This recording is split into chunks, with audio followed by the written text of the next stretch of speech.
The Green New Deal has rekindled debate over whether giving up eating beef would reduce greenhouse gas emissions.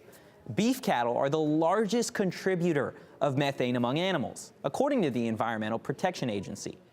So now in 2017, beef cattle accounted for 72% of all methane emissions. Dairy cows only contributed to 25% of those emissions. If we consumed less beef, how much of a difference would it actually make?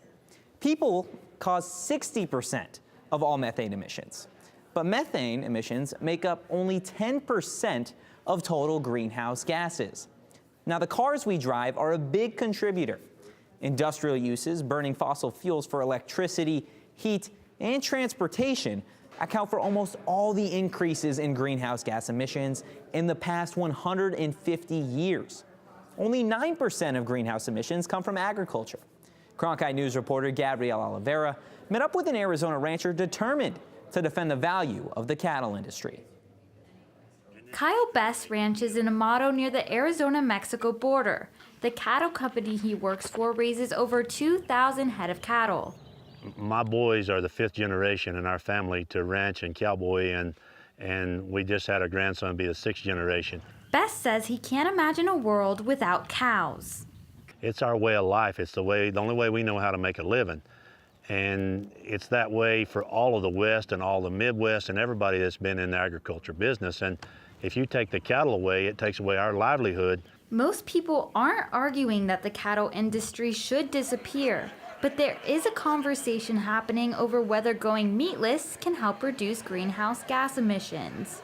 I've spent even more time trying to simply go vegan or eat more plant-based. I understand it's really hard. Ali Stoffel studies sustainability at Arizona State University.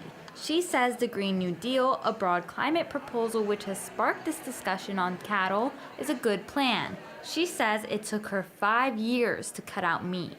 In my own experience, why I follow a plant-based diet now is because it's just the right thing to do. It feels good for your body and it's good for the earth.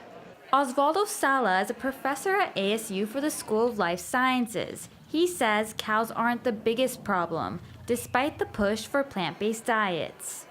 We all agree the problem is that we burn a lot of fossil fuels, we burn a lot of coal, natural gas, petroleum, and we need to change our technology. Sala isn't wrong. The largest contributors to greenhouse gas emissions are transportation and electricity. That's according to the EPA. Best says he tries to raise cattle as naturally as possible. It is very hard to be sustainable because everything costs more and more and more.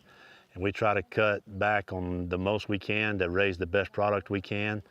We try to make it where our cattle are naturally grown and they grow without a lot of hormones. Best says it's just one way that he can raise cattle in a sustainable way, and he hopes that people can appreciate that when they bite into a hamburger.